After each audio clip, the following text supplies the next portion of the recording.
এই বাংলাদেশে যদি কালকে কিয়ামতের ঘোষণা হয়, আমার মনে হয় সাথে সাথে জায়নামাজের দাম বেড়ে যাবে।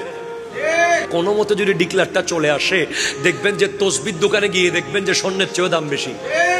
লজ্জায় আমার মাথা নিচু হয়ে গেছে যখন একজন অভিভাবক বলছে যে শরীরে দেওয়ার জন্য পানি যখন বোতল নিতে গেছে, 2 লিটার পানির বোতল 600 টাকা করে চাইছে দোকানদার।